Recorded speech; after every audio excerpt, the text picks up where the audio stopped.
Welcome to the Trustyhire Podcast, where we talk all about how to hire highly qualified virtual assistants for your business to help your business grow and also keeping your costs low. So in this video, I'm going to walk you through exactly what to do step by step when you're onboarding your virtual assistant. So as we all know, onboarding is definitely the most important piece to ensuring the success of your VA. So definitely spend more time on this process, and it's definitely well worth it. So first step is to prepare some key documents for a VA before their first day. So this includes an onboarding guide filled with a checklist on what they need to do on the first day, first week, and also first month. For example, for a content writer, you might want them to finish all the training tasks on the first day, complete 1 full blog post by the second day, and also 3 blog posts by the end of the first week. Another thing you want to provide them with is all the login details you need, such as logins for social media or for WordPress if they're a content writer. Also provide them with logins for project management tools like ClickUp or Asana, and also Slack, so communication tools like Slack. A third type of documentation you also want to provide them with is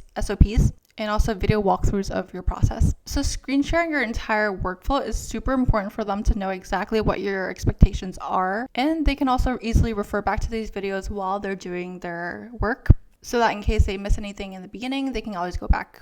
Plus, having video documentation can be super useful and comes in handy for future hires, so you don't have to re-record them again. Now let's talk about communication tools. If you haven't already yet, you want to decide on a communication platform that works for you. You can use ones like Slack or Microsoft Teams. I don't recommend using email for daily communication because it's not real time and it's just really slow. Depending on the role, you may or may not want to meet on video often.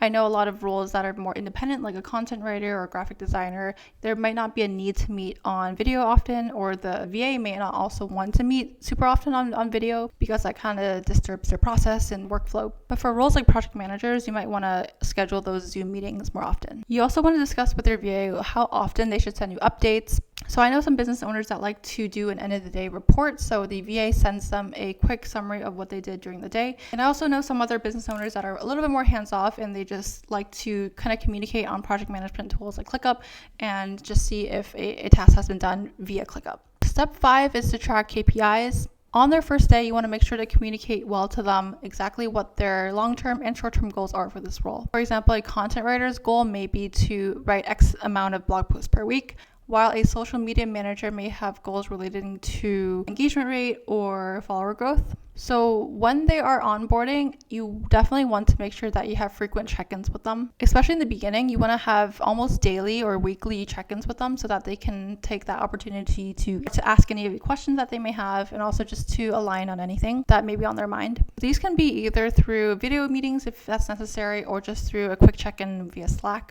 Also, in the first few weeks of their onboarding, you want to keep a close eye on their checklist to make sure that everything is kind of progressing along as expected. Also, throughout the entire onboarding process, you want to make sure to give constant feedback to the VA so that they can improve and know what they're doing wrong. You also just want to create a culture where constant constructive criticism is welcomed both ways, so you to the VA and also the VA to you. The best way to do this, I find, is to acknowledge their hard work and thank them for the work that they've done for you before kind of giving the constructive criticism, so that they kind of know that you respect their work and value their work. It goes both ways too, so you want to make sure the VA gives you any feedback that they may have to. And that's it for today's video on how to successfully onboard your virtual assistant. But don't forget to like and subscribe this video, and I'll see you in the next one.